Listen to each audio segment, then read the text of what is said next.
ओम परम गुरुवे नमः। ओम नमस्कार। स्वागत है आप सबका आपके अपने YouTube चैनल एस्ट्रो बांका जी में। तो आज हम जो बात करेंगे वो बात करेंगे कर्क राशि में बृहस्पति देव का जो गोचर होने वाला है मेष राशि में। तो कर्क राशि वालों के लिए वो गोचर कैसा रहेगा, हम उसके बारे में बात करेंगे। मैं एक बार फिर आपको बता देता हूँ, याद दिलवा देता हूँ कि ये जो जितनी भी वीडियोस मैं बना के डाल रहा हूँ, ये सिर्फ जो है चंद्रमा जिनका उस राशि में बैठा हुआ है उनसे रिलेटेड वीडियोस हैं। जैसे अभी मैं वीडियो बनाऊंगा तो ये जो कर्क राशि जिनका चंद्रमा कर्क राशि में बैठा हुआ है उनके लिए ये वीडियोस मैं बनाने वाला हूं। तो बनाने को तो मैं पूरी बना सकता था, लेकिन अलग अलग राशि बनाने का मजा भी हो रहा है और आपको भी इसका थोड़ा सा अच्छा रहेगा, क्योंकि आप अपनी राशि सुन सकते हैं, आराम से बैठ कर सुन सकते हैं, कोई लंबी चौड़ी वीडियोस नहीं बनती है। तो बात करते हैं बृहस्पति देव महाराज, जो कि 23 तारीख रात को 11-12 बजे के आसपास मेष राशि में राशि परिवर्तन करके अपने मित्र की राशि में आ रहे हैं। मीन राशि भी उनकी अपनी है, लेकिन मीन राशि में वो उनको इतनी खुशी नहीं मिलती। लाइक जैसे आप किसी के घर जाते हैं, दो घर हैं आपके, एक में आपकी फैमिली रहती है, दूसरे घर में किराएदार रहते हैं। तो आप जब अपने घर में होते हो तो अपने पूरे पूरे कंफर्टेबल जोन में होते हैं। लेकिन जब आप जहां पर किराएदार रहते हैं वहां जाते हैं तो आपको थोड़ा सा ऑकवर्ड लगता है, या किराएदारों को भी अच्छा नहीं लगता। आप वहां पर हैप्पी फील नहीं करते, भले वो प्रॉपर्टी आपकी है लेकिन आपने वो रेंट पे दे रखी है ना, जैसे आपको वहां पर फीलिंग होती है, ऐसे ही ग्रह भी है।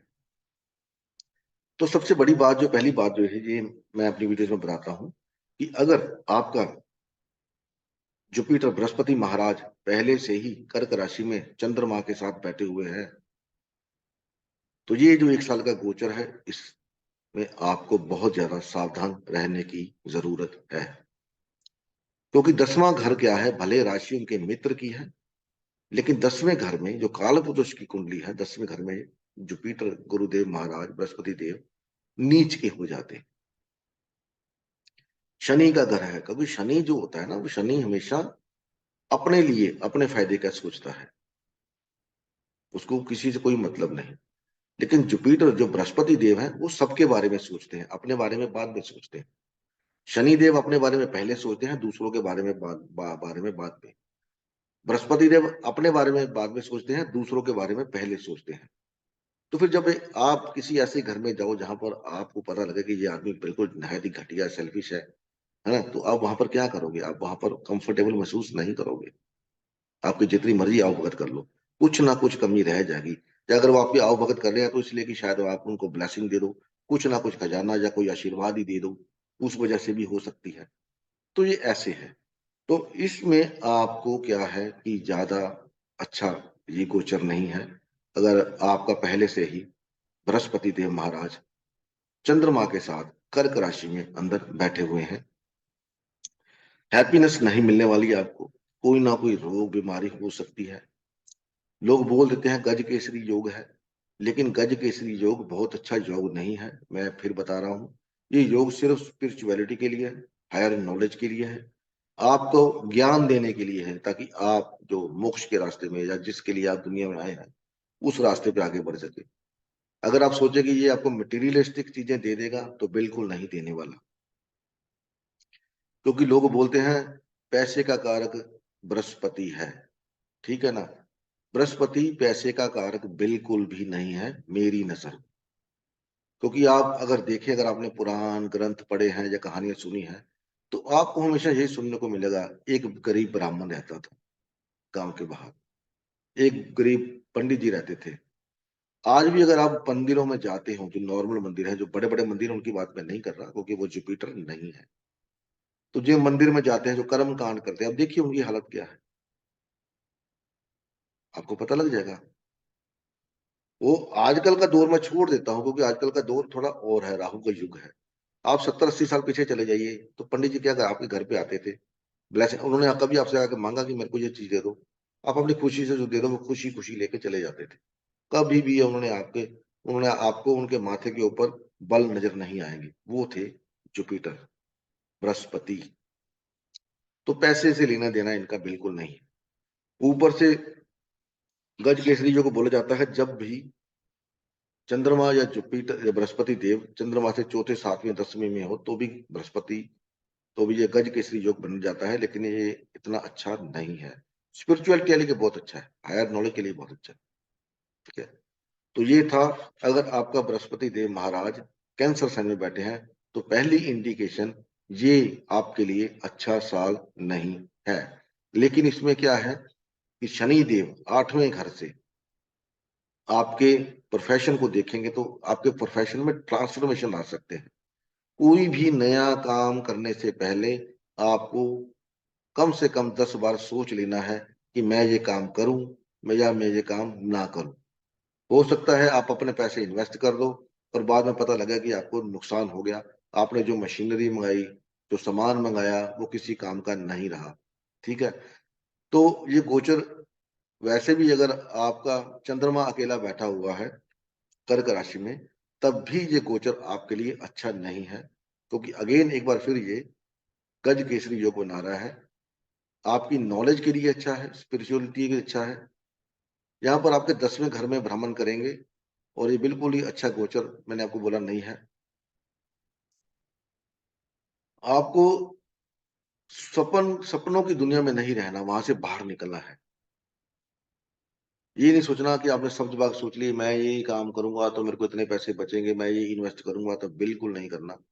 मैंने आपको पहले बोला सोच समझ के करना कि स्थितियां आपके विपरीत जा सकती हैं। एक बार आपने इन्वेस्टमेंट कर दिया, फिर वो चीजें आती नहीं दोबारा। आपके हाथ में गुजरा हुआ वक्त दोबारा वापस नहीं आता।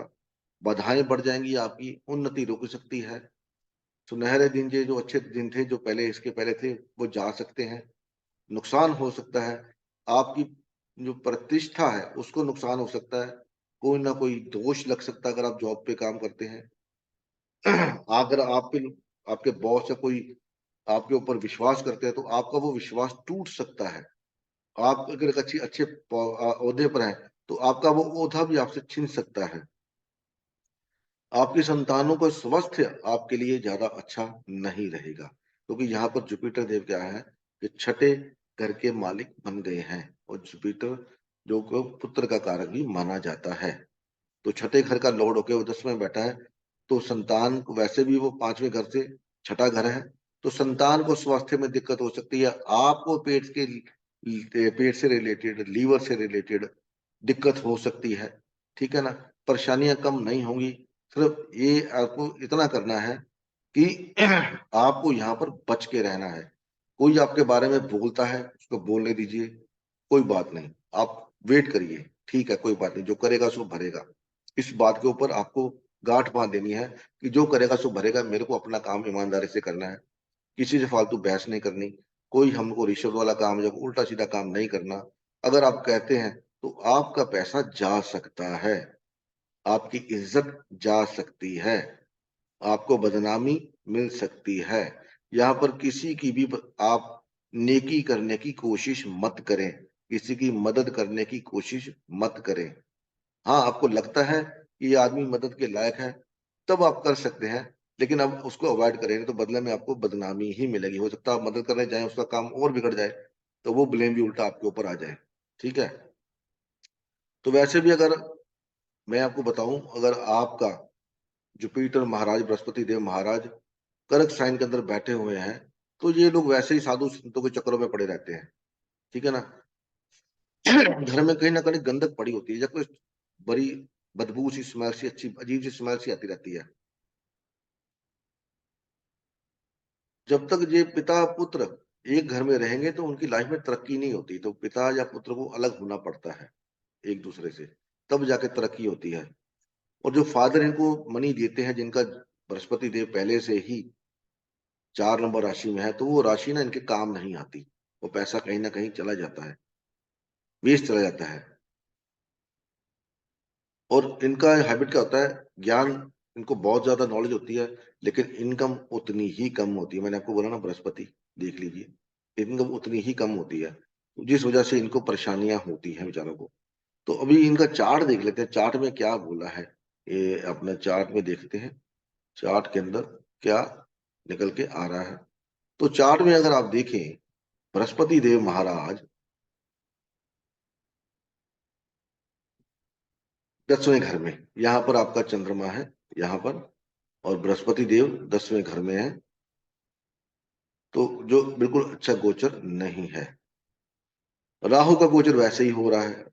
यहाँ पर क्या है कि ये घर 10वां घर, यहाँ पर आपको आइडिया आएंगे यार ये काम करवाने आया है, चलो इससे रिश्वत ले लेते हैं, और कहीं आप रिश्वत लेते पकड़े गए तो आपकी जॉब गई, क्योंकि राहु बृहस्पति को बर्दाश्त नहीं करता, और बृहस्पति राहु के आगे नहीं बोलता, क्योंकि अगर कोई पुजारी किसी गुंडे बदमाश के आगे बोलेगा तो इज्जत उसकी ही जानी है, गुंडे बदमाश का कुछ नहीं जाना।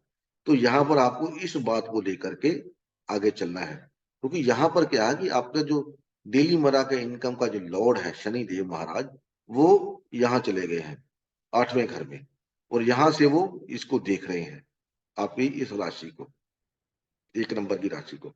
तो बदनामी मिलने के चांस मिल सकते हैं, तो जितना आप अवॉइड करेंगे उतना आपके लिए अच्छा रहने वाला है।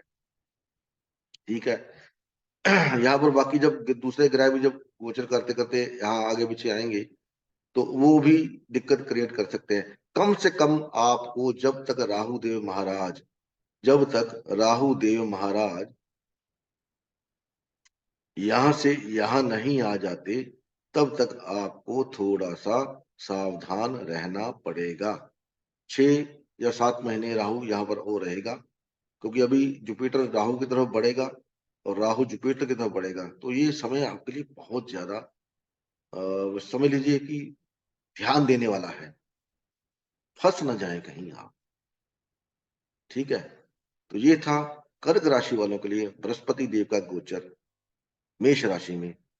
तो मिलते हैं अभी अगली वीडियो में, तब तक के लिए नमस्कार है। भगवान आप सबका भला करे जी। ओम नमः शिवाय जी। जय माता दी जी। ओम नमः शिवाय। हरि ओम।